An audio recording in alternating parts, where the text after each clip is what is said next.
Silence hung over the auction yard like Kansas heat. 63 registered bidders. Another 40 on the fence line. All of them staring at a 16-year-old boy holding up a piece of paper with the number 47 scribbled on it. In his other hand, a coffee tin. $340 inside. Everything he'd saved working on neighbor's equipment since his grandfather died. The tractor he was bidding on looked like garbage. Tilted front end. One fender missing. Paint the color of rust. Every dealer in the county had walked past it that morning. Parts machine. Maybe worth $100 stripped. The boy had spent 22 minutes inspecting it with a compression gauge and a folding ruler. Men had laughed. Not cruel, just dismissive. But he'd measured something they hadn't. Read something they'd never seen. A bulletin from 1947 that has explained exactly why that front axle sat tilted, and why everyone looking at it was wrong. The auctioneer raised his gavel. They were all looking at junk. The boy was looking at proof. The parts dealer in the back, Brian Thompson. He was calculating. You could see it on his face. The math. How much could he strip out of that Farmall before the scrapyard got it? Engine maybe $200. Transmission another $150 if the gears weren't chewed. Sheet metal $30. He'd gone to $130. Kenneth Anderson had gone to $140. Somebody laughed. Not mean. Just confused. Because what 16-year-old shows up to a farm auction with $340 in a coffee tin and thinks he's going home with anything except a lesson in humility? Stephen leaned over his podium. The microphone squealed feedback for half a second. Then his voice cut through the yard. Son, that front end's shot. You know that, right? Kenneth didn't look at him. Kept his paper up. His voice came out steady. Quieter than Stephen's, but just as certain. I know what it is. Have you ever been in a room where everyone thought they knew more than you? Where every adult was certain you were making a mistake? Stay with me. Because what Kenneth knew, what nobody else in that yard had figured out, changed everything. Brian Thompson looked at the Farmall, then at Kenneth, then at his catalog sheet. He lowered his card. Stephen's gavel hung in the air for a moment, like maybe he was giving the boy one last chance to come to his senses. Then it came down, going once, going twice. Sold to bidder 47 for $140. Colby County, Kansas. July 1977, the heat hit you first. That's what people who weren't from there never understood. The heat in western Kansas in late July wasn't something you felt on your skin. It was something that pressed down from above, like the sky itself was trying to flatten you into the dirt. Siebert Auction Barn sat off Highway 24, about 3 miles east of Colby proper. Close enough you could drive there without planning your whole day around it. Far enough out that the dust and diesel smoke didn't bother anyone who mattered. Twice a year they ran the big equipment sales. Spring and late summer. The spring auction was for planting season. Farmers offloading old equipment to make room for new. Banks liquidating inventory from guys who'd borrowed more than they could pay back. The summer auction was different. Estate sales mostly.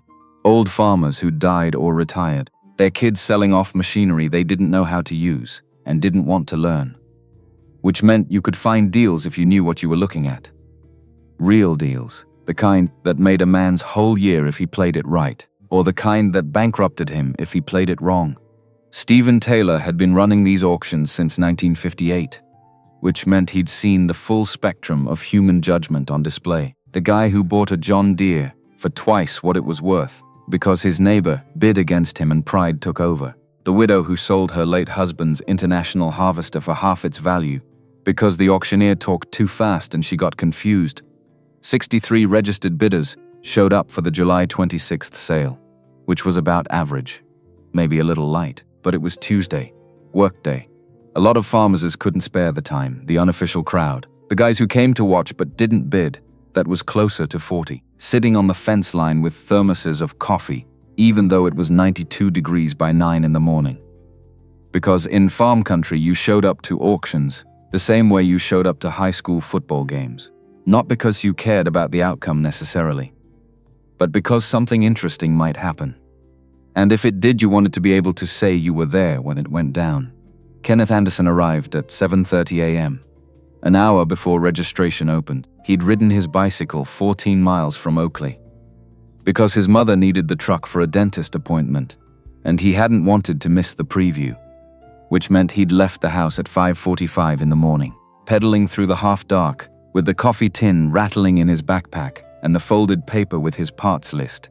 Getting damp from sweat in his front pocket, he locked the bike to a fence post. Smoothed his shirt. The fabric stuck to his back immediately. Then he walked into the preview area and started inspecting equipment. That's when the laughter started, not cruel laughter. To be accurate about it, it was the laughter of men who found the situation improbable. A boy, lanky, sunburned, wearing work boots that were slightly too large because he was still growing into them. Moving through rows of farm equipment with a notebook and a flashlight like he was conducting an official inspection. Peering under hoods, checking serial numbers against his list. Crouching to look at undercarriages. Doing what the serious buyers did, at the age when serious buyers were still in school. Ray Jenkins, who ran a parts operation out of Goodland and had been coming to these auctions for 12 years. He watched Kenneth for a few minutes from across the yard, then turned to the guy next to him. Somebody's kid playing farmer. A few men within earshot agreed. It was good-natured. The way you'd comment on a dog trying to climb a ladder. Amusing because it was out of place. Kenneth heard it.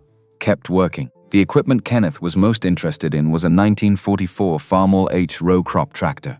Lot 19 on the auction list. It sat at the end of the north row, looking the way machines look when they've been through a lot, and nobody's been kind to them in recent years. Paint, fade to the color of rust even where there wasn't rust. One rear fender missing entirely, front axle visibly tilted. Not severely, but enough that any experienced eye would catch it immediately. The tilted axle was why the Farmall was priced low. Auction catalog estimated it at $150 to $350, depending on bidder interest, which was parts machine pricing. The kind of lot that attracted guys like Ray Jenkins, who'd strip the good components and sell the rest for scrap metal. The serious buyers had looked at it and moved on. Kenneth spent 22 minutes on it. He had his flashlight, his notebook, a length of baling wire he'd brought for checking hydraulic fittings, and the compression gauge his grandfather had given him 2 years before the old man died. He checked engine compression, all 4 cylinders, systematically. Recording the numbers in his notebook with the pencil stub he kept in his shirt pocket, he checked the oil. Dirty but not terrible. He checked the transmission through the inspection cover. Gears looked intact. Then he got under the tractor, pulled out his folding ruler, and took 2 measurements of the front axle, from below. The men watching thought this was funny. A boy with a compression gauge and a ruler, like he was going to discover something every dealer in the county had missed. Kenneth closed his notebook, stood up, brushed the dust off his jeans, then walked to the registration table to sign in. Rebecca Clark wasn't happy. That much was clear from the way she stood at the kitchen counter that morning. Not moving, just standing there with her hands flat on the formica surface, like she was trying to hold the whole house down. Kenneth was at the table, packing a sandwich into a paper bag. 2 sandwiches, actually. Because 14 miles on a bicycle worked up an appetite, even if you weren't planning to spend the whole day at an auction. 14 miles in July heat for this? Her voice wasn't loud, didn't need to be. Rebecca had perfected the art of disappointment without volume. Yes, ma'am. $340 could go toward. Mom, I know what I'm doing. Robert Williams, Kenneth's older brother, was sitting across from him at the table, hands wrapped around a coffee mug. The left hand moved stiff, it always did. Had ever since the accident 4 years ago, spring 1973. Robert had been 19, working the combine during wheat harvest. Something jammed in the grain auger. He'd reached in to clear it without shutting down the machine first. Because he was 19 and bulletproof, and his dad had done it 100 times without incident. The auger caught his left hand. 3 fingers. Crushed the bones in the middle and ring finger. Mangled the index badly enough the doctors talked about amputation, before they decided they could save it. They saved it, technically. But Robert couldn't grip properly anymore. Couldn't do precision work. Couldn't turn a wrench without the tool slipping. Couldn't thread a bolt without his fingers cramping. Which meant he couldn't do the one thing he'd been good at before the accident. Fixing equipment. Working alongside Grandpa Donald in the shed, being the golden child. The one who'd inherit the knowledge and the tools, and the respect that came with being Frank Miller's successor. The accident took that away. 4 years later, Robert worked odd jobs. Drank more than he should, and watched his younger brother do the work he used to love. Which made him bitter. Which made mornings like this tense. Let him waste it, Robert said now, his voice flat. Maybe he'll learn something. Rebecca shot him a look. Robert shrugged. left hand twitching slightly. Unconscious thing it did when he was agitated. What? Kid thinks he's gonna flip a tractor. He's 16. Kenneth looked at his brother. Robert used to work on equipment with Grandpa Donald. Every weekend, every evening after school. Before the accident. Before everything changed. Kenneth's voice came out quieter than he intended. Grandpa would've. Grandpa's dead, Kenneth. The kitchen went quiet. Not the comfortable quiet of a family eating breakfast. The heavy quiet of words that couldn't be taken back. Rebecca stood up straight. Her hands came off the counter. Robert. Outside now. Robert didn't move for a second. Then he pushed his chair back. The legs scraped against the linoleum. He walked out the back door. Let it slam behind him. Rebecca turned to Kenneth. Her expression had shifted. Not angry anymore. Just tired. He doesn't mean it like that. Yes, he does, Kenneth. It's okay, Mom. I know why he's angry. It's not your fault he can't. She stopped herself. Started over. You're not responsible for his accident, I know, do you? Kenneth didn't answer that, just folded the top of the paper bag. Picked up his backpack. Rebecca watched him. This tractor. You're sure about it? Yes, ma'am, because $340 is everything I saved. I know, and if you're wrong? Kenneth met her eyes. Then Robert was right. And I'll learn something. Donald Thomas wasn't just a farmer. That's the first thing you had to understand about him. Because a lot of people farmed. A lot of people in western Kansas in the 1930s and 40s and 50s bought land and planted crops and hoped the weather cooperated and the markets didn't crash. But Donald was a mechanic, self-taught, necessity-driven, born from the kind of poverty that teaches you to fix things because buying new isn't an option. He'd started with 240 acres in Thomas County in 1935, 23 years old. Borrowed money he had no business borrowing. Bought equipment he barely knew how to operate. The first year he broke down twice during planting season. Had to pay a mechanic from Colby to come out. $75 total, which might as well have been $700 for what Donald had in his bank account. The mechanic fixed both problems in under an hour each time. Carburetor adjustment on the tractor. Loose belt on the planter. Things Donald could have fixed himself if he'd known what to look for. So he learned. Not from books. Not from classes. From proximity. From watching. From taking things apart and until he understood how they went together. By 1940 he could rebuild an engine. By 1945 he could diagnose a problem by sound alone. By 1950 other farmers were bringing him their equipment because Donald Thomas could fix what the dealerships couldn't or wouldn't because dealerships made money selling new parts, new machines. They didn't make money keeping 30-year-old equipment running, but Donald did, and he kept records every service bulletin, every technical memo, every recall notice from every manufacturer since 1940, filed in binders, organized by manufacturer, then by year, then by model, because information didn't wear out. Tools wore out, parts wore out, patience wore out. But information, good information, specific information, the kind that told you exactly what was wrong and exactly how to fix it. That lasted forever. 43 binders on the shelf above his workbench by the time he died. 43 binders that Kenneth would read cover to cover in the 18 months after the funeral. Kenneth was 8 years old the first time he walked into Grandpa Donald's equipment shed. It was a Saturday, October. Cool enough you needed a jacket in the morning, but not cold enough to see your breath. Donald was rebuilding a carburetor on a John Deere B, 71 years old. Hands steady as a surgeon's. Humming something Kenneth didn't recognize. Kenneth stood in the doorway, not sure if he was allowed to be there. Donald glanced up. You gonna stand there or you gonna hand me that wrench? That's how it started. No invitation, no formal lesson, just proximity. Kenneth handed him the 3/8 wrench. Donald took it without looking away from the carburetor. See that gasket? Kenneth leaned in. Looked, right there, where it's compressed uneven. Kenneth saw it. One side of the gasket was flatter than the other, like someone had tightened one bolt more than the other. That's your leak, Donald said. Not a crack, not a worn part, just uneven compression. You fix that with patience. Not money. Kenneth watched him loosen the bolts, remove the old gasket, clean the mating surfaces, install a new gasket, tighten the bolts in sequence, little bit at a time. Alternating sides, when he was done the carburetor sat level. Perfect. There, Donald said. Now it won't leak, he looked at Kenneth. You understand what I just showed you? Kenneth nodded. Good.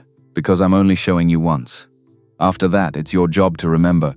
By the time Kenneth was 12, he could do compression checks.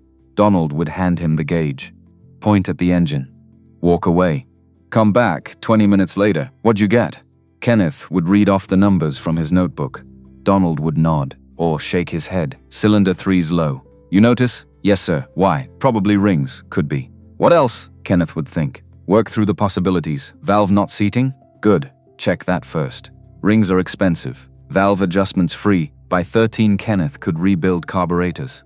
By 14, he was doing valve adjustments, which required the kind of patience and precision most adults didn't have. But Kenneth had it. Donald described it once to Rebecca, privately, in the kitchen, thinking Kenneth couldn't hear, as a gift. Not talent, not skill. A gift, the kind of focus that shut out everything except the work in front of you. The ability to measure in thousandths of an inch and care about the difference. The patience to do something 6 times until you got it right, instead of settling for good enough on the second try. Donald had seen a lot of people work on equipment in his 40 years of farming. None of them had what Kenneth had. He's better than I was at his age, Donald told Rebecca. Better than I am now, if I'm honest about it. Rebecca didn't know what to say to that. What's he supposed to do with it? Donald looked at her like the question didn't make sense. Whatever he wants. Long as it involves fixing things that are broken. Spring 1975. Kenneth was 14. He found Donald in the equipment shed on a Tuesday afternoon, slumped against the workbench. Eyes open but not seeing anything. Heart attack. Gone before Kenneth could run to the house and call for help. The funeral was small. Family.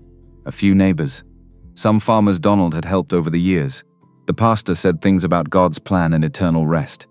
Kenneth didn't hear most of it, just stood there between his mother and Robert, staring at the casket. Afterwards, they went back to the house. People brought food, made conversation. Left by evening, Kenneth went to the shed. The John Deere B was still there, half disassembled. Donald had been replacing the clutch. Kenneth stood looking at it for a long time. Then he found Donald's will in the desk drawer, handwritten. 1 page, most of it was standard. The farm went to Rebecca, the house, the equipment, but there was a section at the bottom. Added later. Different ink, my tools and all associated materials to Kenneth Anderson. He'll know what to do with them, that was it. No explanation. No instructions, just the tools. The wooden chest Donald had built himself in 1935. Every wrench, every socket, every precision instrument accumulated over 40 years. And the binders, all 43 of them. Kenneth pulled the first one off the shelf. International Harvester, 1940-1945. Open it. Vest bulletins. Technical memos, parts diagrams, all organized by date. Notes in the margins in Donald's handwriting. Check this first. Common problem. Easy fix. Don't trust the manual on this one. Kenneth closed the binder, put it back. He didn't cry at the funeral. But standing there in the shed with Donald's tools and Donald's notes, and Donald's unfinished work on the John Deere, that's when it hit him. 18 months after Donald died, Kenneth had taken over maintenance of the family equipment. 2 tractors, a combine, a planter, all of it older, all of it temperamental, all of it requiring the kind of attention dealerships didn't want to give because the profit margins weren't there. But Kenneth could do it, would do it, did do it. And word spread, not advertising, not business cards, just the way things spread in farm country. Someone mentions at the feed store that their carburetor's flooding. Someone else says take it to the Anderson kid, the Thomas boy, Donald's grandson. He's good, better than good actually. Fixed my planter for free. Just asked for cost of parts. So, neighbors started showing up. Hey Kenneth, got this issue with my... Kenneth, the dealership wants $400 to fix this, but I thought maybe... Heard you're good with old equipment. Can you take a look? Kenneth helped where he could. Charged nothing. Because he was 15 years old and didn't know what his labor was worth. Rebecca put a stop to that in the fall of 1976. She found him in the shed, working on a neighbor's International Harvester. Replacing a water pump. How much are you charging for this? Nothing. Just parts cost, Kenneth? What? You've been working on that for 3 hours? So 3 hours at the dealership rate is $105. I'm not a dealership. You're doing dealership work. Better work, actually. Mr. Patterson told me his regular mechanic couldn't figure out why that tractor kept overheating. You diagnosed it in 20 minutes. Kenneth shrugged. It was the thermostat. Obvious once you. It wasn't obvious to the mechanic who charges $50 an hour. Which means your time is worth something. Kenneth didn't know how to respond to that. Rebecca softened her voice. I'm not saying gouge people. I'm saying value yourself. $5 diagnostic, $15 an hour for labor. Parts at cost. That's fair. That's way less than any shop in the county. What if I mess up? Have you messed up yet? No. Then charge what you're worth. So he did. Word spread faster after that. Because people understood free help might not last, but affordable help they could count on? That was worth telling their neighbors about. By spring 1977, Kenneth had a reputation in Thomas and Colby counties. The kid who could fix old equipment. The one the dealerships couldn't or wouldn't touch. Which was how he ended up with $340 in a coffee tin by July. Money from diagnostics, labor, side work. Saved every dollar. Because Kenneth had a plan, he just hadn't told anyone what it was yet. January 1976, 10 months after Donald died. Kenneth couldn't sleep. It wasn't nightmares. Wasn't grief exactly. Just restlessness. The feeling that he should be doing something but didn't know what. He went to the shed. 2:30 in the morning. Cold enough to see his breath inside the building. Turned on the work light. Sat at Donald's desk. Pulled the first binder off the shelf. International Harvester. 1940-1945. Started reading. Not looking for anything specific. Just reading. Working through the bulletins chronologically. Learning what problems showed up. How they manifested. What the fixes were. He made it through 3 binders that night. Fell asleep at the desk around 5 a.m. Rebecca found him there when she came out to check on him. She didn't say anything. Just put a blanket over his shoulders. Let him sleep. Kenneth kept reading every night. After homework. After dinner. After the family went to bed. Working through Donald's collection systematically. Taking notes. Cross-referencing. Building an index in his head of problems and solutions. By summer 1976, he'd read all 43 binders, started over. Read them again, this time paying attention to patterns. Manufacturers who had recurring issues. Model years where a design flaw showed up across multiple units. He was looking for edges, information other people didn't have. Problems other people wouldn't recognize. Opportunities other people would miss. And he found one, February 1977. Reading through the Farmall H technical bulletins, there was a service alert from 1947. Service alert, 1943 to 1944 Farmall H front pedestal bearing wear pattern. Kenneth read it 3 times, then 7 more. Then pulled out his notebook and copied the whole thing word for word. The bulletin described a specific issue. Front pedestal bearing in the axle assembly. Under certain conditions, high load, poor lubrication, extended use. The bearing would develop uneven wear. Result, front axle would develop a visible cant. A tilt. It looked exactly like impact damage. Like the tractor had been in a rollover. Like the frame was bent. But it wasn't structural. It was bearing wear. The fix was an $8 bearing in 3 hours of work. The bulletin gave exact specifications. How to measure the cant. What measurements indicated bearing wear versus actual damage. 3.5 to 4 inches of lateral deviation at the spindle. Bearing wear, more than 4.5 inches. Likely structural damage. Kenneth memorized those numbers. Didn't know why. Didn't have a Farmall H to work on. Didn't know anyone who did, but something told him that information mattered. Something told him to remember it, because knowledge didn't wear out, and someday he might need it. 2 weeks before the auction, Kenneth was at the feed store in Oakley, picking up parts for a neighbor's John Deere. Waiting at the counter while they pulled his order from the back, there was a stack of auction catalogs near the register. Siebert Summer Equipment Auction. July 26, 1977, Kenneth started flipping through Lot 19, 1944 Farmall H row crop, engine runs, front end damage, as is, est, 150, 350, his heart jumped, front end damage, Farmall H 1944. He read the description 3 more times, then folded the catalog, stuck it in his back pocket, paid for the parts, rode his bike home, went straight to the shed, pulled out his notebook, found the page where he'd copied the 1947 service bulletin. Read it again. Then he started doing math. If the tractor was priced at $150, $350 because of front-end damage, and if the damage was actually just bearing wear, and if he could get it for under $200, then parts would cost $8 for the bearing. Maybe another $30 for anything else he found wrong. Total investment, $240 maximum if he bid to the top of his budget. Leaves $100 cushion for unexpected issues. Sell it for what a running Farmall H was worth.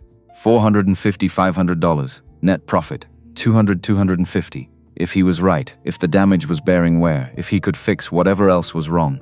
A lot of ifs. But Kenneth had spent 18 months reading Donald's binders, learning to see what other people missed. Understanding that the difference between a parts machine and a functioning tractor was often just information. He needed to verify. Saturday morning. Kenneth rode his bike to Taylor Equipment in Colby. Stephen was in the yard. Moving equipment with a forklift, Kenneth waited until he shut the machine down. "Help you, son?" "Yes, sir. The Farmall H in the upcoming auction. Lot 19. Can you tell me about it?" Stephen looked at him. Really looked. Like he was trying to figure out if this was a serious question. "You interested in that tractor?" "Maybe. How old are you?" 16. Stephen climbed down from the forklift, walked to his office. Kenneth followed. Stephen pulled the consignment sheet from a filing cabinet. Came from the Morrison estate. Old man Morrison died in March. Family's liquidating. Tractor sat for maybe 6 years before that. Engine turns, starts. But that front end's tweaked. He looked at Kenneth. Probably rolled at some point. Which means frame damage. Which means it's parts value only. You sure it rolled? Stephen frowned. Look at it during preview. Front axles canted 4 inches. That doesn't happen from wear. Could be bearing wear. Stephen stared at him. The office went quiet except for the hum of the desk fan. "Who taught you about Farmall bearing wear?" "My grandpa." "Donald Thomas." Stephen's expression changed. "Donald Thomas out of Thomas County?" "Yes, sir." Stephen was quiet for a moment, then nodded slowly. "I knew Donald. Good man. Hell of a mechanic." He looked back at the consignment sheet. "Donald teach you that tilted axle trick?" "No, sir. I read it in his bulletins." Stephen studied Kenneth for a long moment, then leaned back in his chair. "You planning to bid on that Farmall?" "Thinking about it. With what money?" "Savings. How much savings does a 16-year-old have?" Kenneth didn't answer that. Stephen shook his head. "Kid, even if you're right about the bearing, and I'm not saying you are, you're still looking at other issues. Tires, electrical, hydraulics maybe. Tractors don't sit for 6 years without developing problems, I understand. Do you? Because I've seen plenty of boys with more confidence than sense lose their shirts at these auctions." Kenneth met his eyes. "I appreciate the warning, sir." Stephen looked at him. Then back at the sheet. "All right. It's your money to waste." Kenneth turned to leave. Stephen's voice stopped him. "Kenneth, yes sir? When you bid on it and lose to someone with actual money, don't take it personal. That's just how auctions work." Kenneth nodded. But he heard what Stephen didn't say out loud. "Don't embarrass yourself." That's what the handshake would mean later. When Kenneth proved him wrong. But first he had to win that tractor. Tuesday morning. July 26, 1977. Kenneth left the house at 5:45 a.m., 14 miles from Oakley to the Siebert auction barn. Figure 2 hours on a bicycle in good conditions. Add 30 minutes for heat and the coffee tin rattling in his backpack. He made it to the barn by 7:30, an hour before registration opened. The preview area was already set up. Equipment arranged in rows. Lot numbers on wooden stakes. A few early arrivals walking through, inspecting, taking notes. Kenneth locked his bike to a fence post. Smoothed his shirt. The fabric was already damp from the ride. He walked into the preview area, started at lot 1. Worked his way systematically down the rows, not looking at everything, just the equipment on his list. The pieces where he thought he might find value others would miss. He got to lot 19 at 7:55. The Farmall H sat there looking rough paint faded to the color of rust. One rear fender missing. Front axle visibly tilted to the left. Maybe 3 degrees off plumb. Kenneth walked around it once. Then knelt down at the front end, pulled out his folding ruler, started measuring. "What you got there, son?" Kenneth looked up. Brian Thompson, parts dealer from Goodland. Kenneth had seen him at auctions before. Older guy, maybe 50, wore a gimme cap from a seed company and drove a truck with Thompson Salvage. Painted on the door, just looking. Brian grinned. "At that pile, you got optimism, I'll give you that. What's wrong with it? Besides the obvious." Brian kicked the front tire. Front end shot. Probably needs engine work. Transmission's anybody's guess. I might go 100 for it. Strip the good stuff. Scrap the rest. Kenneth didn't respond. Just went back to measuring. Brian watched him for a second. Then something clicked. "Wait. You're Donald Thomas's grandson, aren't you?" Kenneth looked up. "Yes, sir. Heard you been fixing equipment around Oakley." "Doing pretty good from what I hear. Doing okay. Well, good for you. But take my advice. Leave this one alone. It's a parts machine. Nothing more." Brian walked off. Kenneth finished measuring 3.75 inches of lateral cant at the spindle, right in the middle of the bulletin's range for bearing wear, not structural damage. He stood up, pulled out his compression gauge, started checking cylinders. That's when more people started noticing. A boy with a compression gauge, taking measurements, writing numbers in a notebook, doing what serious buyers did at auctions. Except he was 16 years old and carrying a coffee tin instead of a checkbook. Ray Jenkins, the parts dealer from Goodland. He turned to the guy next to him, somebody's kid playing farmer. A few men chuckled. Kenneth heard it. Kept working, finished his compression check. All 4 cylinders within spec, better than he expected. Checked the oil. Dirty but not terrible. Looked at the transmission through the inspection cover. Gears looked intact, then he got under the tractor with his flashlight. Inspected the front axle from below, checked the pedestal bearing housing. Looked for stress cracks in the kingpin. Found what he expected to find, bearing wear. And maybe something else. Hard to tell without pulling it apart. But the bearing was definitely the primary issue. Kenneth slid out from under the tractor, brushed off his jeans, walked to the registration table. The woman behind the registration table looked up. Name, Kenneth Anderson. She wrote it down. Age, 16. She paused, looked at him. "Y'all got a parent here?" "No, ma'am. But I have bidder deposit." Kenneth set the coffee tin on the table. She opened it, started counting $100 bills, 20s, 10s, 5s, singles at the bottom, 340 total. She wrote him a receipt, handed him a piece of paper with the number 47 written on it in marker. "You know how auctions work?" "Yes, ma'am. Raise your number when you want to bid. Lower it when you're out. Don't bid on something you can't pay for." "Yes, ma'am." She looked at him for another second, like she wanted to say something else, then just shook her head. "Good luck, kid." Kenneth took his number, walked back toward lot 19. Found a spot near the tractor where he could see the auctioneer's podium. It was 8:45, 15 minutes until the auction started. What Pete didn't know, what nobody in that yard knew, was Kenneth wasn't there to buy a parts machine. He was there to buy a fully functional tractor that everyone had misjudged. But first he had to prove they were wrong, and that meant taking a risk nobody thought a 16-year-old kid should take. Kenneth stood there in the heat, waiting, coffee tin empty now. Everything he owned committed to a single bet, that Donald's bulletins were right, that the front axle was bearing, where not structural damage, that he could fix whatever else was wrong. That $340 and 18 months of reading, and the knowledge Donald had spent 40 years collecting would be enough. The auctioneer's voice crackled over the loudspeaker. "All right, folks, let's get started." The auction started at 9 a.m. on a Tuesday morning in late July. Stephen Taylor took his position at the podium. The microphone squealed once, then settled into a low hum. He cleared his throat, opened his catalog. "All right, folks. Lot number 1, grain auger, 8-inch, needs new bearings but otherwise solid. Let's start at 200. Kenneth stood near lot 19, 20 yards from the podium. Close enough to hear, far enough that he wasn't blocking anyone's view. The Farmall H sat behind him, silent, tilted, waiting. His hands were sweating. The paper with number 47 was getting damp at the edges. He'd done the math 17 times since registration. Knew his ceiling, knew what he could afford, knew what happened if he went over. Didn't matter. Math was one thing. Sitting there watching other people bid was something else entirely, because auctions moved fast. And once you raised your number, you were committed. And if someone else raised theirs, you had maybe 3 seconds to decide if you were still in or if you were out. 3 seconds to bet everything you owned. Kenneth watched the first lot sell. Grain auger went for $180 to a farmer from Goodland. Guy probably needed it for harvest. Knew what he was getting.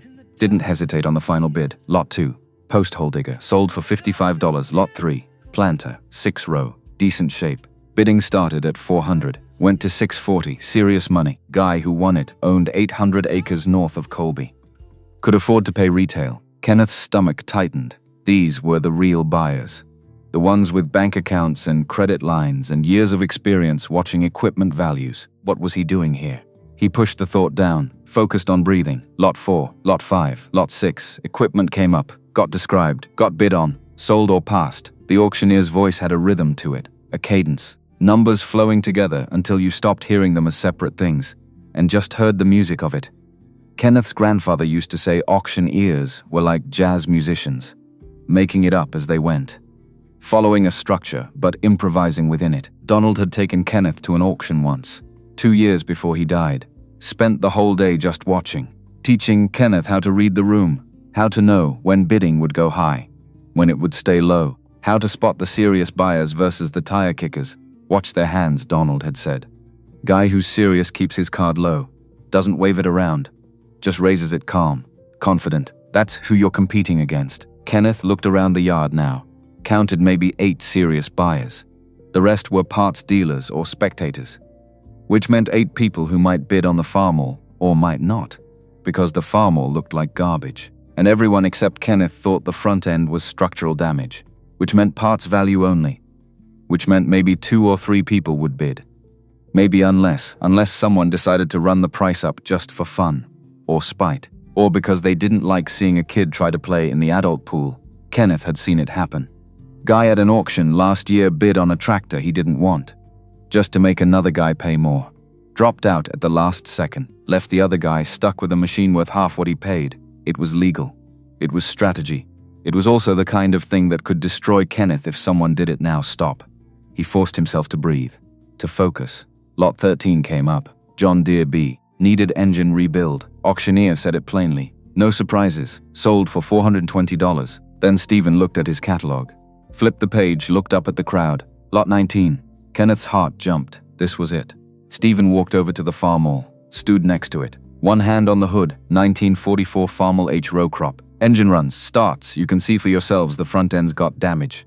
Selling as is. Where is? No guarantees. No returns. He paused. Looked at the tractor like he was trying to figure out what else to say about it. Decided there wasn't anything. Let's open the bidding at $200. Silence. Nobody moved. Kenneth waited. Didn't raise his number yet, because if he came in too early he'd look desperate. And desperate bidders paid more than patient ones. Stephen scanned the crowd. All right. $150 then. Nothing. $100. Come on, folks. Good parts machine. Engine alone's worth that. Brian Thompson raised his card from the back. Stephen nodded. I got 100. Do I hear 110? Another parts dealer near the fence line raised his number. 110. Do I hear 120? Brian raised his card again. 120. Do I hear 130? The other dealer shook his head. Out. Stephen looked around. 120 going once. Kenneth raised his paper. Number 47. Stephen stopped mid-sentence. Looked at him. 130 from the young man. Do I hear 140? A few people turned to look at Kenneth, not hostile. Just curious, who was this kid? Brian Thompson looked over his shoulder. Kenneth grinned, because this was going to be easy. Kid probably had $150 total. Wouldn't last more than 2 bids. Brian raised his card. 140. Stephen looked at Kenneth. Kenneth raised his paper. 150 from number 47. Do I hear 160? This was it. The moment Kenneth had to decide. Back down, or prove he knew something every adult in that yard had missed. Brian hesitated for half a second. Then raised his card. 160. Kenneth's throat was dry. He swallowed. Raised his paper. 170. Brian looked at the farm-all, then at his catalog sheet, then at Kenneth. The math was simple for Brian. Engine maybe 200, transmission 150 if he was lucky. Sheet metal 30, total parts value around 380. He was at 160 now, could go to 200, maybe 220. Leave himself enough margin to make it worth the work. But a kid bidding against him? That was just pride talking. Not business. Brian raised his card. 180. Kenneth's budget was 240. He was at 170. Had $70 of room left. Except he needed money for parts. For unexpected issues. For the bearing and whatever else was wrong. Going to 200 would leave him $40 total. Not enough. But if he stopped now, Brian would win it. Strip it. Scrap it. And Kenneth would go home with $340 and nothing to show for it except that everyone was right. He was just a kid playing farmer. Kenneth raised his paper. 190. The crowd was paying attention now, because this wasn't normal auction behavior. This was a kid with no business being here going toe-to-toe with an experienced parts dealer. And that was interesting. Brian looked at Stephen. At Kenneth. At the farm-all, calculating. He raised his card. 200. Kenneth's hands were shaking. He gripped the paper tighter. 210 would leave him $30, not enough. 220 would leave him 20, definitely not enough. He had to stop. Had to fold. Had to let Brian win. Except he knew something Brian didn't. And knowledge was worth something. Donald had taught him that information doesn't wear out. Kenneth opened his mouth to bid. 210, the voice came from behind him. Kenneth spun around. Gary Young, dealer from Goodland, mid-50s. Ran a small operation selling used equipment. Known for sharp practices, buying low, selling high, not caring much about honesty in between. Kenneth had seen him at auctions before, never bidding on anything this cheap. Stephen frowned. "Gary, you hate farmals." Gary shrugged, hands in his pockets, leaning against a fence post like he had all day. "Not at this price, I don't." Stephen looked confused, then annoyed. "Let the boy bid before you." 220. Gary wasn't waiting for Kenneth, just throwing numbers out. Brian Thompson lowered his card, relieved. "Out of it now." Kenneth stared at Gary. Gary stared back, and there was something in his expression that made Kenneth's stomach drop. This wasn't about the tractor. This was about making Kenneth look stupid. Because Gary Young didn't need a parts machine farmall, didn't need another piece of inventory sitting in his yard. Didn't need anything except the satisfaction of watching a kid who thought he was smart get put in his place. Kenneth's voice came out steadier than he felt. 230. Gary smiled. 240. That was Kenneth's ceiling. Everything he'd planned for. Everything he could afford and still have money for parts. He couldn't go higher. Stephen looked at Kenneth, then at Gary, then back at Kenneth. 240. "Do I hear 250? Kenneth lowered his paper. His chest felt tight, like someone was standing on it. Gary had won, not because he wanted the tractor, because he wanted Kenneth to lose. Stephen raised his gavel. 240 going once. 250. Kenneth looked up. That wasn't Gary's voice. Stephen stopped, gavel frozen in midair. 250 going twice. Wait. Kenneth knew that voice. He turned around. Robert Williams stood at the fence line, bidder card in his hand, number 61 written on it in marker. Kenneth's brother, who'd told him this morning he was wasting his money, who'd walked out of the kitchen angry, who hadn't spoken to him since. Gary Young looked annoyed now, not amused. Annoyed. 260. Robert's voice came back flat. No emotion. 270, 280, 290. Gary looked at the farmall, at Robert, at Kenneth. He'd wanted to mess with a kid, not get into a real bidding war with a grown man who clearly wasn't backing down. Gary's voice had an edge to it now. 300. Robert didn't hesitate. 310. Gary scowled, because 310 was past stupid money for a parts machine, past the point where you could justify it as business. This was pride now. Pure pride. And Gary Young had enough sense to know when to fold. He waved his hand dismissively. "It's yours." Stephen looked around the yard one more time. 310. "Do I hear 320? Silence. Going once. Going twice. The gavel came down. Sold to bidder 61 for $310. Kenneth couldn't breathe. Robert had just bought his tractor. The crowd started moving toward lot 20. The auction kept going. Life went on. Kenneth pushed through people until he reached Robert. His brother was standing there, lighting a cigarette. Right hand, left hand hung at his side. Stiff, always stiff. Kenneth's voice came out louder than he meant it to. "What did you just do?" Robert exhaled smoke. Didn't look at him. Bought a tractor. Why? Because Gary Young's an asshole. That's not an answer. Robert looked at him then. Really looked at him. "You want the real answer?" "I did it because that son of a bitch was bidding just to screw with you." Wasn't about the tractor. Was about making a 16-year-old kid look stupid in front of everyone. Kenneth didn't know what to say to that. Robert took another drag, so I made him look stupid instead. "You spent $310 to make Gary Young look stupid?" "No. I spent $310 to stop him from making you look stupid." "There's a difference." Kenneth stared at his brother. Robert's left hand twitched, the unconscious thing it did when he was stressed. "Look, I don't know if you're right about that bearing thing. Probably not. But I know Gary, and I know what he was doing. And I wasn't going to stand there and watch it. So what now?" Robert dropped his cigarette, crushed it under his boot. "Now it's your tractor." "What?" "I'm putting your name on the title. You pay me back the 310 from whatever you sell it for. If you sell it." Kenneth's throat went tight. "And if I can't fix it?" Robert met his eyes. And for the first time in 2 years, there was something in his expression that wasn't bitterness or resentment. Something that looked almost like the brother Kenneth used to know. "Then you'll learn something." Like I said this morning, Robert turned and walked toward the office to settle the paperwork. Kenneth stood there. $310.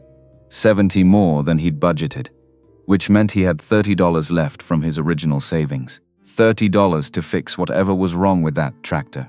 And if he couldn't, he'd owe his brother $310, with nothing to show for it except proof that everyone was right. He was just a kid playing farmer. Stephen Taylor found Kenneth 20 minutes later. Robert was inside finalizing the purchase. Kenneth was standing next to the farmall, one hand on the hood, like he was trying to convince himself it was real. Stephen walked over. Stopped a few feet away. Kenneth Anderson.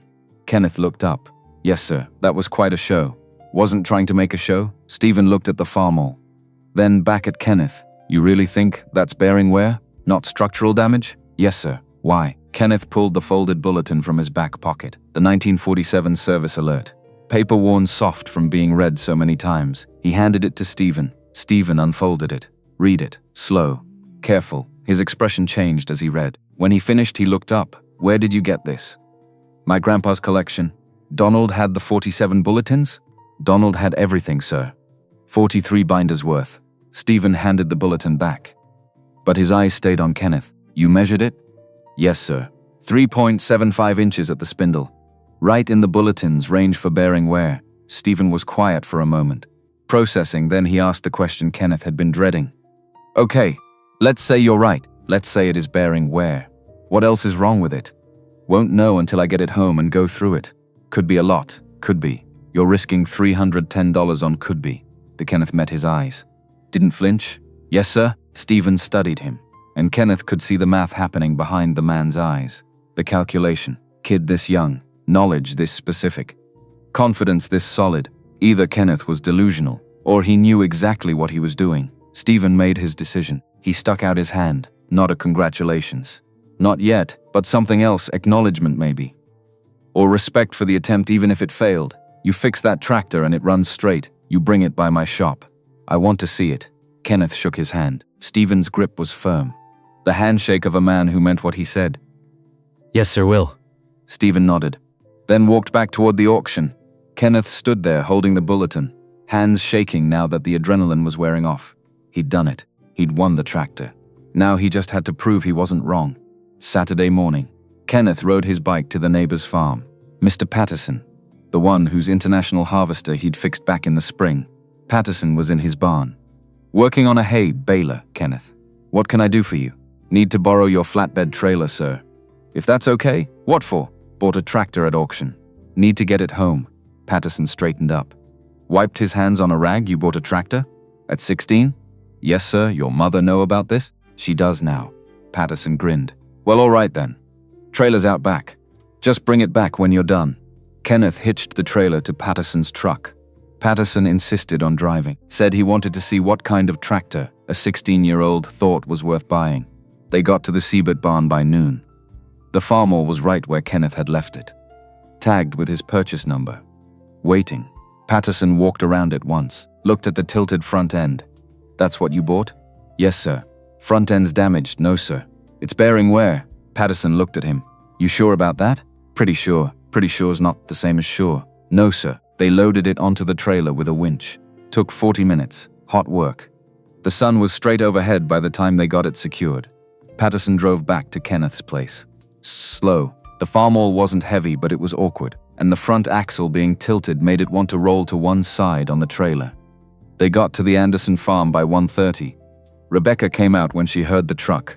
Looked at the farmall, looked at Kenneth. That's it? Yes, ma'am. That's what you spent $340 on. Robert came out of the barn. Walked over, $310 actually. I paid the extra $70. Rebecca turned to Robert. You what? Long story, Mom. She looked between her sons. Then at the tractor. Then back at Kenneth. This better work. Kenneth didn't answer. Just started helping Robert unload it. They got the farmall into Grandpa Donald's old equipment shed by 3 o'clock. Patterson left. Said to return the trailer whenever. Rebecca went back to the house. Robert stood there looking at the farmall. Kenneth stood next to him. Neither of them said anything for a while. Then Robert's voice came out quiet. You really think you can fix it?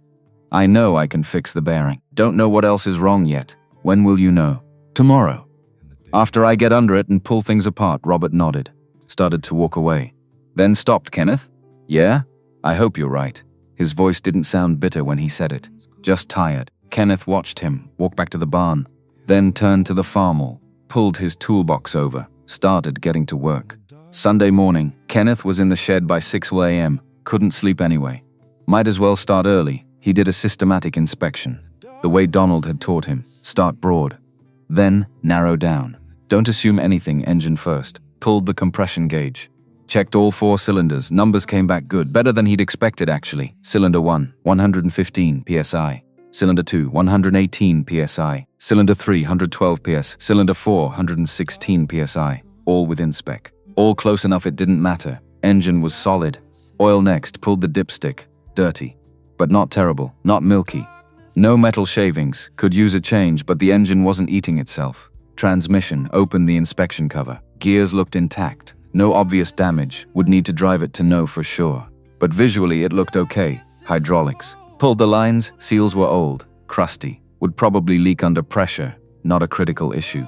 Just something to watch. Electrical. Trace the wiring, sketchy in places. Insulation cracking. Some connections corroded, would need a full rewire eventually. But for now it should work. Tires old, weathered, but holding air, good enough. Then the front axle. Kenneth jacked up the front end. Pulled the wheel assemblies. Got underneath with his flashlight, started inspecting. And that's when his heart sank. The pedestal bearing was worn. Exactly like the bulletin said, exactly like he'd predicted. But there was something else.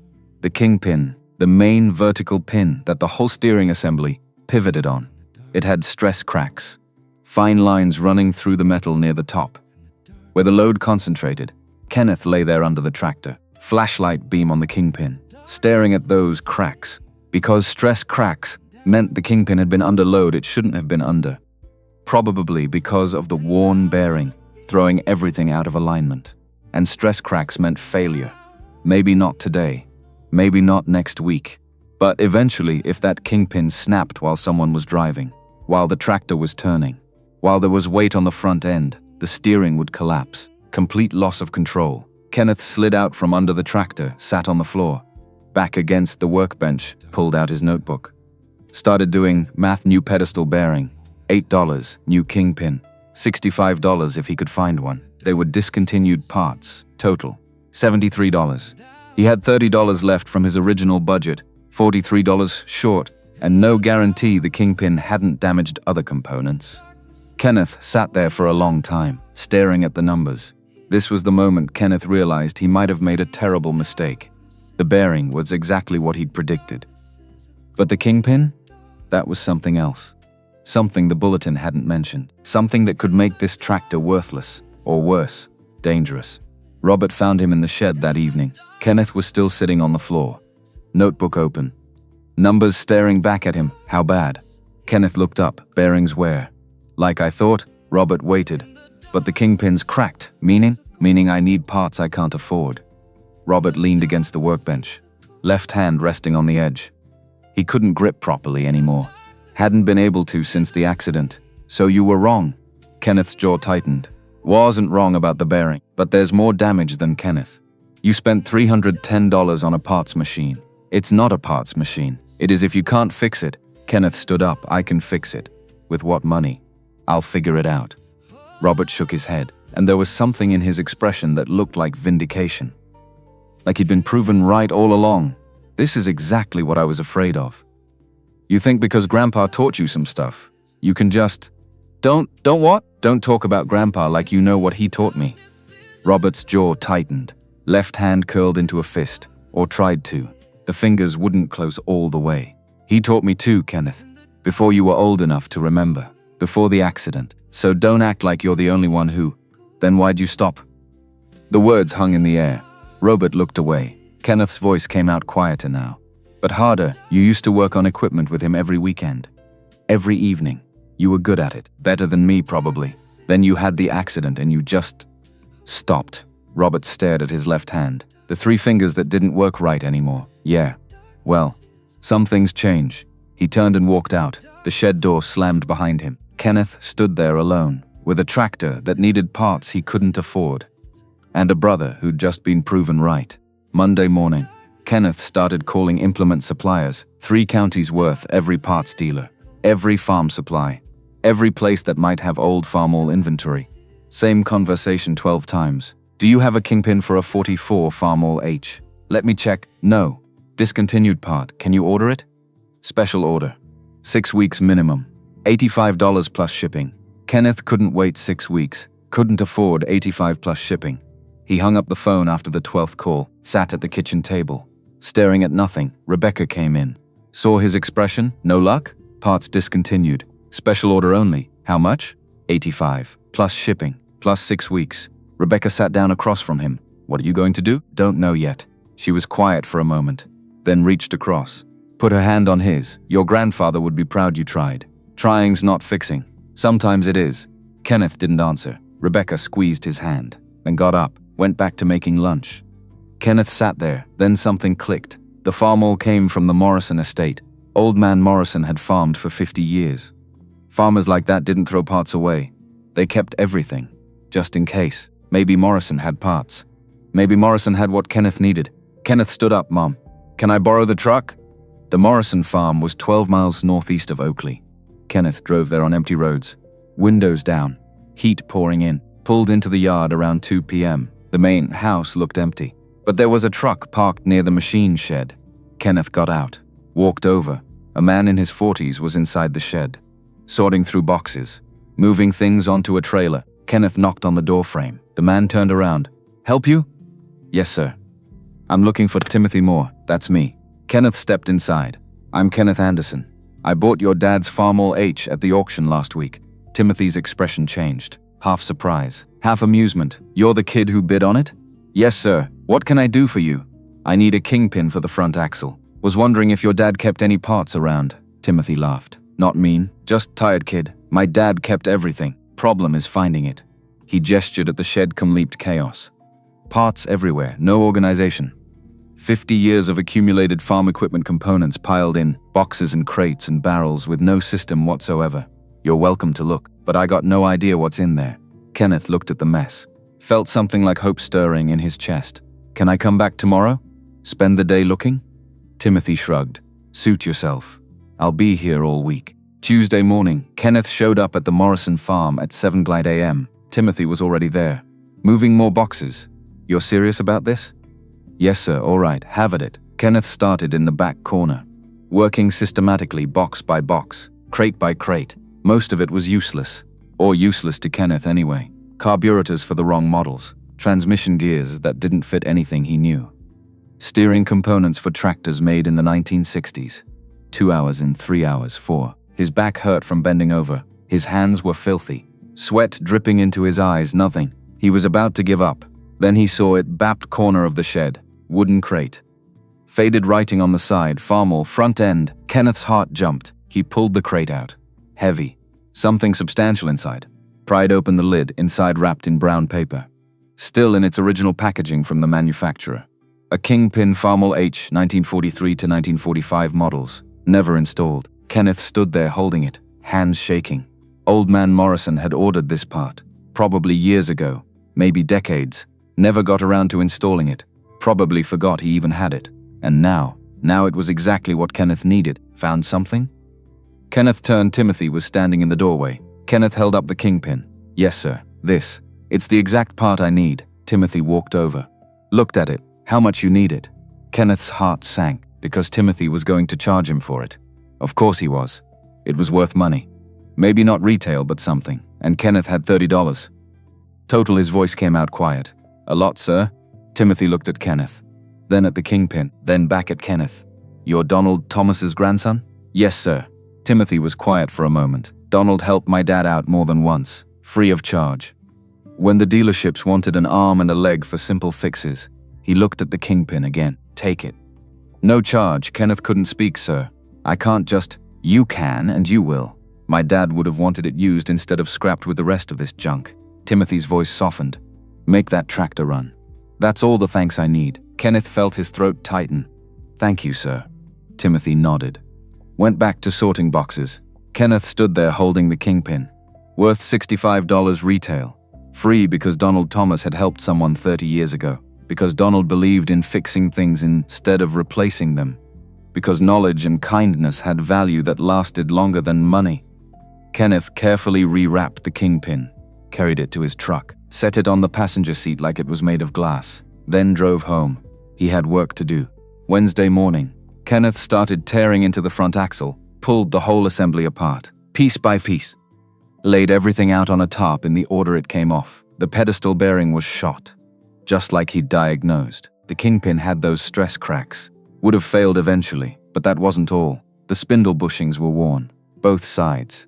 $12 for the pair at the parts store in Colby. The tie rod ends were loose, $6 each, 12 total. The steering sector gear had play in it, needed shims, $3. Total parts cost, 8 for the bearing, 12 for bushings, 12 for tie rod ends, 3 for shims, $35. Kenneth had exactly $30. He looked at his toolbox, at the change jar on Donald's old desk, found $6.40 in quarters and dimes. Enough. Thursday he rode his bike to Colby, bought the parts, rode back, started reassembly. The work was delicate, precision stuff. Tolerances measured in thousandths of an inch. The kingpin had to seat perfectly flush. The bearing had to have the right amount of preload. The spindle bushings had to be reamed to exact size.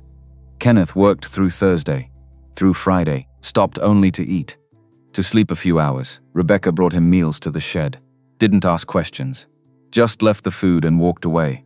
Robert kept his distance. Friday evening. Kenneth had the front end reassembled, lowered the jack. The tractor settled onto its wheels. He stepped back, looked at it from the side. The front axle looked straight, He grabbed his ruler. Measured from multiple angles, 0.25 inches of cant. Not 0, but within tolerance, steerable, safe. Kenneth sat down on the floor. He'd done it, the front end was fixed. Now he just needed to know if the tractor would run Saturday afternoon. Kenneth was in the shed, doing final checks. Fuel, oil, coolant, battery connections. Everything looked good. He heard footsteps behind him. Turned around. Robert stood in the doorway. First time he'd been to the shed all week. It done? Kenneth stood up, wiped his hands on a rag, about to find out. Robert walked over, looked at the front axle, then looked at Kenneth.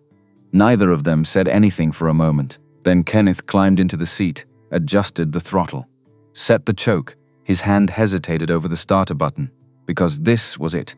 Either it worked or it didn't. Either he'd proven everyone wrong or he'd proven Robert right. He pressed the button. The starter motor cranked. The engine turned over once. Twice. Court ran, rough for 5 seconds. Engine shaking, exhaust popping, then smoothed out. That unmistakable sound of a well-maintained engine settling into its rhythm deep, steady, unhurried. Kenneth sat there listening, watching the gauges, oil pressure coming up. Normal, temperature steady. Normal, no strange noises, no smoke, no vibration. He let it run for 2 minutes, then shut it down. Climbed off. Robert was still standing there looking at the tractor. Then at Kenneth, "It's straight?" Kenneth nodded. "Straight enough." Robert walked over, knelt down, looked at the front axle from below, saw the new bearing, the new kingpin, the new bushings. "Stood up? You did all this yourself?" "Yes." Robert's left hand twitched. That unconscious thing. Then he said something Kenneth hadn't heard in 2 years. Grandpa would have been proud. Kenneth looked at his brother. Robert's voice was quiet when he continued. "I'm sorry I doubted you." "It's okay." "No, it's not." Robert paused, looked at his left hand. "I used to do this stuff, before the accident. And when I couldn't anymore, it made me angry. Watching you do what I used to love." Kenneth didn't know what to say. "But you're good at it, Kenneth. Really good.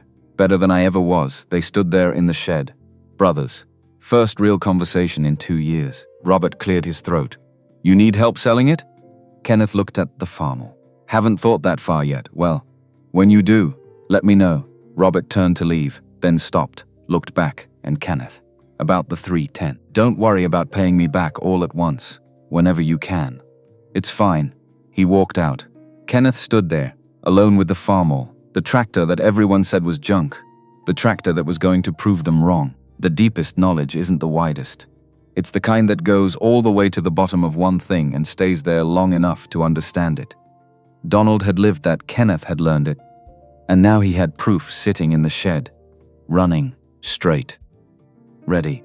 Sunday morning, Kenneth drove the farmall out of the shed. First time under its own power in probably 7 years, the engine sounded clean, strong. No hesitation, he pulled onto the county road. Empty. Dawn light cutting across the wheat fields. Drove north, 2 miles. Front end tracked straight. No wobble, no pull to either side. Steering responsive. Tight, like it should be. Kenneth pushed it to 15 miles per hour. Fast for a tractor on public road, but he needed to test it, needed to know. The front axle held. No vibration, no deviation. He slowed, turned around. 2 miles back. Rebecca and Robert were on the porch when he pulled into the yard. Kenneth shut down the engine. Climbed off. Rebecca walked over. "Well?" Her voice was careful, like she didn't want to jinx it. "Runs perfect. And the front end. Straight." She looked at the tractor. Then at Kenneth. "What did this teach you to?" Kenneth thought about it, about the bulletin no one else had read, about the measurement everyone else had misinterpreted, about 18 months of reading Donald's binders while everyone else slept. His voice came out quiet. That sometimes you know something nobody else does. And that's enough. Rebecca smiled. First real smile Kenneth had seen from her since the auction. Go show Stephen Taylor. Like you promised? Monday morning.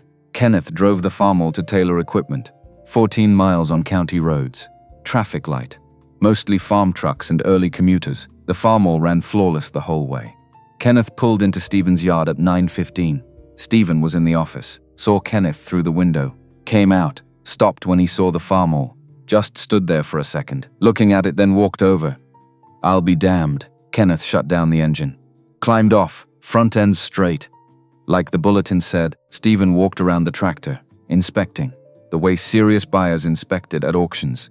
He knelt down at the front axle, looked at it from below, stood up. You replaced the bearing, and the kingpin, and the spindle bushings, and the tie rod ends. Stephen's eyebrows went up. Where'd you get a kingpin? Those are discontinued. Kenneth told him about Timothy Moore's parts shed, about finding the crate, about Timothy giving it to him because Donald had helped his father. Stephen shook his head slowly. Kid, I gotta be honest.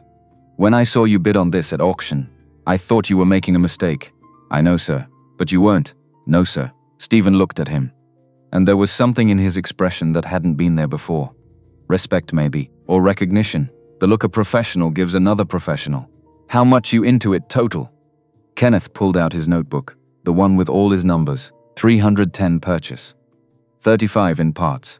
345 total. What's it worth now? Kenneth had done that math too. Multiple times, running Farmall H in this condition. 450 to 500. Stephen nodded slowly, then leaned against the fender. I got a customer. Farmer north of here, Edward Harris, runs about 800 acres. Looking for a second tractor for his son's use. Doesn't want to spend new tractor money. Kenneth's heart jumped. Budget? Around 480. 480. Which meant Kenneth would clear 135 after costs. Enough to pay Robert back. Enough to have money left over. Enough to prove everyone wrong. I can bring it by whenever he wants to look. Stephen pulled a business card from his shirt pocket. Wrote something on the back. Be here Wednesday afternoon, 2 o'clock. I'll have him here. He handed Kenneth the card, then stuck out his hand. This time it was different, not acknowledgement. Not respect for trying, respect for succeeding. Kenneth shook his hand. Stephen's grip was firm. The handshake of equals. Kenneth, before you go? Yes, Stephen looked at the farmall, then back at Kenneth. You found this because you knew something nobody else knew. You fixed it because you had skills most people, twice your age, don't have. But here's what I want you to understand. He paused. The finding's the easy part, the fixing's the hard part. But the selling? That's where most people fail. Because selling means knowing what something's worth and asking for it without apologizing. Kenneth didn't say anything. Stephen continued. When Edward gets here Wednesday, he's going to try to talk you down. Not because he's cheap, because that's what buyers do. They test you, see if you believe in your own price. What do? You stand firm. You know what you got. You know what it's worth. You don't negotiate against yourself. Stephen's voice got quieter. Your grandfather understood that. Donald never undervalued his own work. Never apologized for charging what he was worth. You shouldn't either. Kenneth nodded, understanding. It wasn't just about fixing tractors. It was about knowing your value and demanding it. Wednesday, 2 p.m., Kenneth arrived at Taylor Equipment at 1:45. Wanted to be early. The farmall was clean. He'd washed it Tuesday evening. Scrubbed the wheels. Wiped down the seat. Cleaned the exhaust stack. It still looked old. Still looked used, but it looked cared for. Which was what mattered. Stephen came out at 1:50. Edward's running late. Should be here by 2:15? Yes, sir. You nervous? Kenneth thought about lying. Decided against it. Little bit. Stephen smiled. Good. Nervous means you care. Just don't let him see it. A truck pulled into the yard at 2:12. New Ford F-250. Clean. Well maintained. A man got out. Mid-50s. Wearing work clothes, but they were pressed. Boots polished. This was Edward Harris, big farmer. 800 acres. Money, the kind of man who could afford to pay retail for equipment, but chose not to because he was smart with his resources. Stephen walked over Edward. Thanks for coming. This is Kenneth Anderson. Kenneth Edward Harris.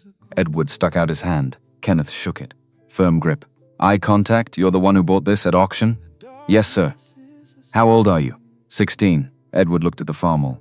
Walked around it. Stephen tells me you fixed the front end. Yes, sir. How? Kenneth showed him the bulletin. Explained the bearing wear versus structural damage. Showed him where he'd replaced components. Edward listened. Asked technical questions. Smart questions. The kind that showed he knew equipment. After 10 minutes, he straightened up. Start it. Kenneth climbed into the seat. Fired it up. The engine caught immediately. Settled into that steady rhythm. Edward listened for a minute. Drive it around the yard. Kenneth put it in gear. Drove 3 laps around Stephen's lot. Parked it. Edward climbed up. Inspected the seat. The controls. The gauges. Climbed down. Looked at Kenneth. I'll give you 400. Kenneth's stomach tightened. Stephen had warned him about this. The test. His voice came out steadier than he felt. 480, sir. That's fair price for this condition. Edward's expression didn't change. 400's fair for a tractor that sat for 6 years. 480's fair for a tractor that runs like new. Edward looked at him. And Kenneth realized something. This wasn't about money. Edward could afford 480. Probably had that much in his wallet right now. This was about seeing if Kenneth believed in his own work. If he'd fold under pressure. If he'd apologize for asking what he deserved. Kenneth met Edward's eyes, didn't look away. Edward's face broke into a smile. You got some nerve, kid. Yes, sir. But it's worth 480. Edward looked at Stephen. He's right. It is. Turned back to Kenneth. Stuck out his hand. I'll take it. Edward paid cash. Pulled out his wallet right there in the yard. Counted out $480 in 20s and 50s. Kenneth took it, hands shaking slightly. Tried not to let it show. Edward loaded the farmall onto his trailer. Shook Kenneth's hand again. You fix equipment regular? Or was this a one-time thing? Fix it regular, sir. Mostly for neighbors. What do you charge? $5 diagnostic. $15 an hour labor. Parts at cost. Edward nodded. You got a card? Kenneth didn't have a card. Didn't have a business. Was 16 years old working out of his grandfather's shed. No, sir. But you can find me at the Anderson farm outside Oakley. Or leave word at Patterson's feed store. Edward pulled a small notebook from his pocket. Wrote something down. I'll remember that. Good work today. He drove off. Kenneth stood there holding $480. Stephen walked over. Nice job holding your price. Thank you for setting it up. I didn't set anything up. You fixed the tractor. You sold it. All I did was make an introduction. Stephen paused. But Kenneth, about that sale. The margin above your cost. I want a piece. Kenneth frowned. Stephen continued. You found it. You fixed it. You proved everybody wrong. But I brought the customer. I vouched for you. That's worth something. Kenneth did math in his head. Sold for 480. Cost 345. 135. What percentage? 40% of margin. You get 60. Kenneth calculated. 40% of 135 was $54. Which meant Stephen would take 54. Kenneth would clear 81. Still profit. Still proved everyone wrong. Still paid Robert back with money left over. Deal. Stephen stuck out his hand. They shook. Come by Friday morning. I'll have your money. Kenneth nodded. Stephen started to walk away. Then stopped Kenneth. One more thing. Yes, sir? I got 6 tractors sitting in my back lot. All trade-ins I can't move. Too old, too much work. Parts too scarce. Dealerships won't touch them. Kenneth waited. Ford 8N with a seized engine. John Deere A with a cracked block. Massey Ferguson 35 with a transmission that won't shift. Alice Chalmers WD with electrical fire damage. International Harvester Super M with a bent frame. Oliver 70 with unknown issues. Won't even start. Stephen looked at him. I'll sell you all 6. $50 each. 300 total. You fix them on your own time. When they're running, we split the profit. Same deal. 60-40, you get 60. Kenneth's mind raced. 6 tractors, 300 investment. But parts, labor, time. He was still in school. Couldn't work full time. I'm still in school, sir. Can't work on them every day. Don't need every day. Need quality. Take a month per tractor if you have to. I'm not in a hurry, and if I can't fix one, then you're out $50 on that one. But I think you can fix most of them. This was it. The moment Kenneth went from a kid who flipped one tractor to someone running an actual business. 6 tractors. 6 chances to prove himself. 6 ways to fail or to build something real. Kenneth looked at Stephen. I'll do it. Stephen smiled. Welcome to the equipment business, kid. Friday morning, Kenneth rode his bike to Taylor Equipment. Stephen was in the office. Had an envelope waiting. Kenneth's share, $430 wait. Kenneth frowned. I calculated 81. Stephen looked up. I know. but I'm giving you the full sale price. Minus your costs, keeping nothing. Why? Because this was your first real sale. And because I want you to understand something. Stephen leaned back in his chair. The 60-40 split, that's for the 6 tractors I just sold you. For deals where I'm bringing you inventory and customers. But this farm all? You found it. You diagnosed it. You bought it with your own money and fixed it with your own hands. That's all you. He pushed the envelope across the desk. Don't ever let anyone take more than they earned. Even me. Kenneth took the envelope, counted it to be sure. $430, minus his $345 in costs. $85 net profit. His first real profit. Proof that Donald's bulletins worked. That knowledge had value. That a 16-year-old could compete with men twice his age if he knew something they didn't. Thank you, sir. Stephen nodded. Come back Monday. We'll go through those 6 tractors. Figure out which ones are worth tackling first. Kenneth left, rode his bike home, went straight to the barn where Robert was working. Robert looked up when Kenneth walked in. How'd it go? Kenneth pulled out the envelope, counted out $310, handed it to Robert. We're even. Robert took the money, stared at it. You sold it? Wednesday. Farmer named Edward Harris. $480. Robert was quiet for a long moment. Then his voice came out soft. I was wrong about you. You weren't wrong. You were protecting me. Same thing. No, it's not. Robert looked at the money. Then at Kenneth. What are you going to do with the rest? Kenneth thought about the 6 tractors Stephen was selling him, about Donald's binders, about the knowledge that was sitting on those shelves waiting to be used. Keep going. September 1977. Senior year started on a Tuesday. Kenneth walked into Oakley High School with the same backpack he'd carried since freshman year. Same jeans. Same boots. But something was different. Word had spread over the summer. Kid who bought the junked farm all at auction. Fixed it. Sold it for profit. Kid who knew equipment better than most mechanics in the county. People he barely knew said hi in the hallways. Teachers asked how the tractor business was going. Girls who'd never noticed him before smiled when he walked past. Kenneth didn't know what to do with the attention. Just kept his head down. Went to class. Did his homework. Went home and worked on Stephen's tractors. He'd started with the Ford 8N. Seized engine. Spent 2 weeks on it. Pulled the engine apart. Found the problem. Cylinder wall scoring from running without oil. Bored it out. New pistons. New rings. Got it running by the end of September. Stephen sold it for $380. Kenneth's share. $76. Word spread faster after that. Because people understood free help might not last. But reliable help at fair prices? That was worth talking about. Farmers started stopping by the shed. Kenneth. Got this carburetor issue on my... Kenneth. Dealership wants $400 to fix this, but I thought maybe. Heard you're good with old equipment. Can you take a look? Kenneth helped where he could. $5 diagnostic. $15 an hour labor. Parts at cost. Rebecca started keeping a ledger. Tracking who owed what. Who'd paid. Who needed follow-up. By October, Kenneth had done diagnostic work for 11 farmers. By November, he'd completed repair work for 7. Money wasn't huge. Maybe $40 a week. Sometimes $60. But it was steady. And it was proof. Proof that Donald's knowledge hadn't died with him. Proof that a 16-year-old could do work that mattered. Proof that depth of knowledge beat breadth of experience every single time. Late October, Kenneth was in the shed. Working on the John Deere A, the one with the cracked block. He'd welded the crack. Risky work. Might hold. Might not. Testing it now with water to see if it leaked. Heard a truck pull into the yard.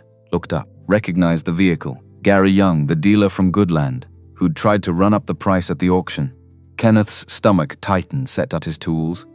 Walked outside. Gary was standing next to his truck, arms crossed. Robert was there too. Good. Kenneth was glad for that. Help you? Gary looked around the shed. At the 6 tractors in various stages of repair.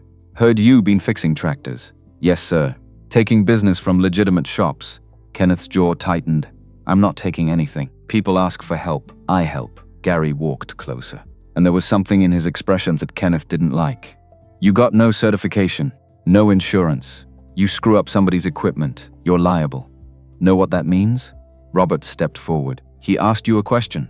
Gary looked at Robert, recognized the edge in his voice, took a step back, just offering friendly advice. Kid ought to know what he's getting into. Robert's voice came out flat, advice noted. Now leave. Gary smirked. This ain't over. He got back in his truck. Drove off. Kenneth watched him go. Robert turned to him. What's his problem? I'm making him look bad. charging a third what he does. Doing better work, so what do you do? Kenneth looked at his brother. Keep doing what I'm doing. Better. And don't give him any reason to come after me legally. Robert nodded. Then something surprising happened. You need help this weekend? I can't do precision work anymore, but I can do grunt stuff. Pulling parts, cleaning, whatever. Kenneth looked at his brother. First time since the accident Robert had offered to work on equipment. Yeah, I'd like that. Robert nodded. Turned to walk away, then stopped. Kenneth, yeah? I'm proud of you. You know that? Kenneth felt his throat tighten. Thanks. Robert walked back to the barn. Kenneth stood there alone, thinking about how much had changed in 4 months. How much was still changing. November, Stephen called Kenneth. Got someone wants to meet you. Kenneth drove to Taylor Equipment. Inside the office sat an older man, maybe 65, weathered face, farmer's hands. The kind that had worked equipment for decades. Stephen made introductions. Kenneth Anderson. This is Larry Torres. Retired dealer from Sherman County. Larry stood, shook Kenneth's hand. Strong grip, heard about you. Kid who knows the old bulletins. Yes, sir. Stephen tells me you learned from Donald Thomas? Yes, sir. My grandfather. Larry was quiet for a moment. Donald was a good man. Helped me more than once back in the day. Free of charge. When I needed it most, he looked at the window. At the equipment yard beyond, I got a proposition. Got a 46 Farmall M sitting in my barn. Cracked block. Been there 8 years. Can't bring myself to scrap it. Too many memories attached. Larry's voice got softer, but I can't afford dealer prices to fix it. And even if I could, most mechanics won't touch something that old. He looked at Kenneth. You fix it. I pay parts cost plus $200 flat. You keep it running. I got a tractor for my grandson to learn on. Deal? Kenneth thought. Cracked block. Serious work. Delicate work, but doable deal. Larry smiled. Shook his hand again. I'll have it delivered tomorrow. After Larry left, Stephen looked at Kenneth. You know what that was about? He wants his tractor fixed. No, he wants to trust someone. Larry Torres built his whole business on relationships. On doing right by people. On being someone folks could count on. Stephen leaned against his desk. It makes you wonder. How often do we underestimate people just because they're young? How much talent goes to waste because we don't give someone a chance to prove what they know? Kenneth didn't answer, just thought about Donald. About the bulletin collection. About every time someone had doubted him and been proven wrong. Stephen continued, Larry represents something important. He's the generation that built everything you're learning from. And here he is, trusting a 17-year-old with a tractor full of memories. Kenneth understood. This wasn't just about fixing equipment. It was about carrying forward what the previous generation had built. About proving you were worthy of their trust. About becoming the kind of person others could count on. Spring 1978, Kenneth graduated high school on a Saturday in May. Rebecca cried. Robert clapped. After the ceremony, Stephen pulled Kenneth aside. What's next? Kenneth had thought about this. A lot. Keep working. Keep learning college? Not yet. Maybe later. Right now I want to do this. Stephen nodded, then handed him something. A business card. Kenneth looked at it. Tyler Equipment, Antique and Specialty Wide Division Kenneth Anderson, consultant under that. A phone number. An hourly rate. $12 an hour. Kenneth looked up. What's this? Official title. You work for me part-time, 20 hours a week. Fix the weird stuff the dealership techs can't figure out. Old equipment, unusual problems, things that need someone who's read all the bulletins. Stephen's voice was matter of fact. $12 an hour. 20 hours a week. That's $240 a week. Nearly $1,000 a month. Enough to live on while you build your own operation. Kenneth stared at the card. This was real. This was a career. At 17. Deal, Stephen smiled. Thought you'd say that. By the time Kenneth turned 18, he'd fixed 4 of Stephen's 6 tractors. Sold 3. Total profit from those, $280, plus side work for neighbors. Maybe $400 over the year, plus Stephen's consulting gig, $900 a month starting June. He'd saved every penny. College fund? No, equipment fund. Because Kenneth had a plan now. A real plan, 1983. Kenneth Anderson opened Anderson Agricultural Services in Thomas County. 22 years old, small operation. 1 bay. Basic tools. The wooden chest Donald had left him, specializing in antique and specialty farm equipment. The equipment dealerships wouldn't touch. Couldn't touch. Didn't want to touch. His reputation preceded him. Kid who'd bought the junked Farmall at auction back in '77. Fixed it. Proved everyone wrong. Now a man who could fix what nobody else could fix. Because he had something nobody else had. Donald's bulletins, all 43 binders, plus 29 more Kenneth, had collected from estate sales, swap meets, retired mechanics who were cleaning out their garages. 72 binders total, organized by manufacturer, year, model, every service bulletin, every technical memo, every known fault and its fix, information that didn't wear out. People came from 3 counties to consult them. Why 985? The bulletin library had become legendary. The farmers would drive 60 miles to look up a problem. Kenneth let them, free of charge, because information wanted to be used, and because Donald had never charged for knowledge. Only for labor, Kenneth did the same.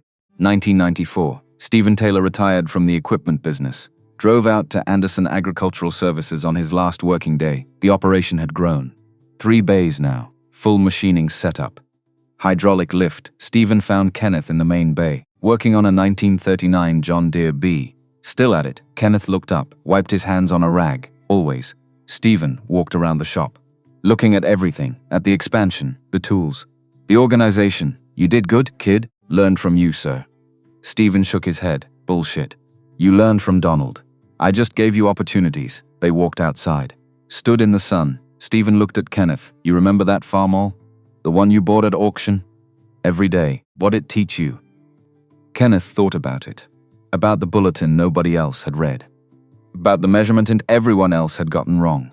About betting everything on knowledge when experience said to walk away. His voice came out quiet, that the deepest knowledge isn't the widest. It's the kind that goes all the way to the bottom of one thing and stays there long enough to understand it.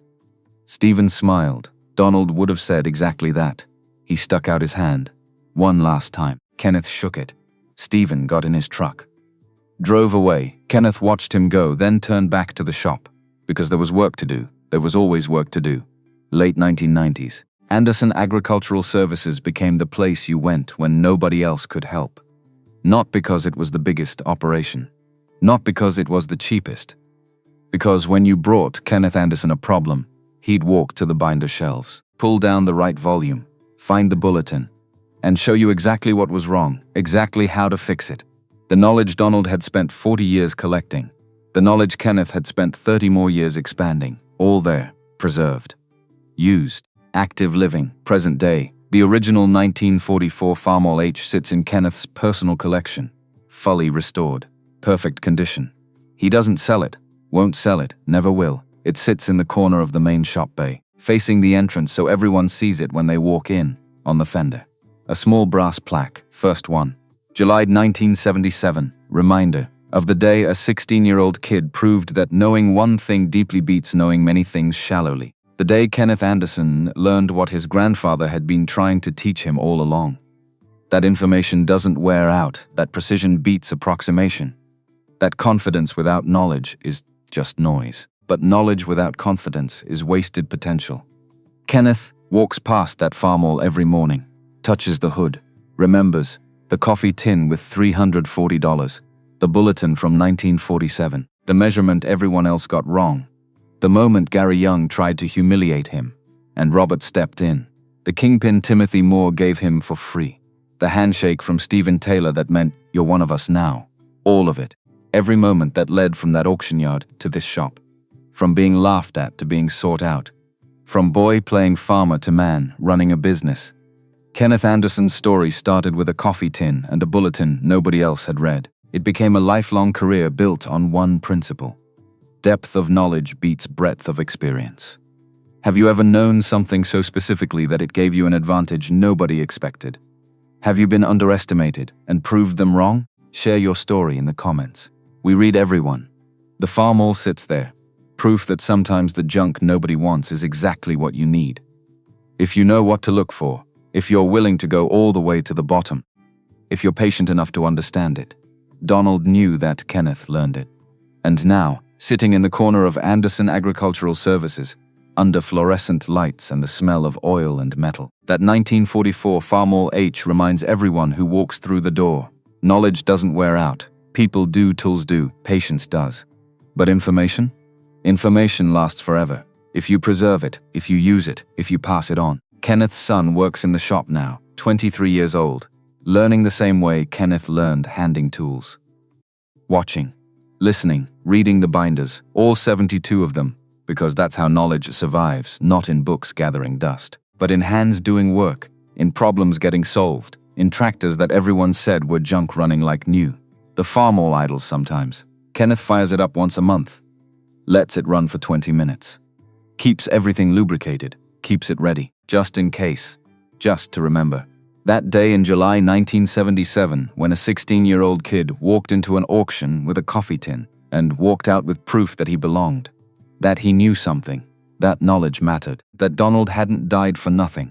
The engine sounds the same as it did that first Saturday when Kenneth got it running deep, steady, unhurried, the sound of something built to last, something maintained properly, something that works. Kenneth stands there listening, remembering, then shuts it down, walks back to the current project, because the work never stops.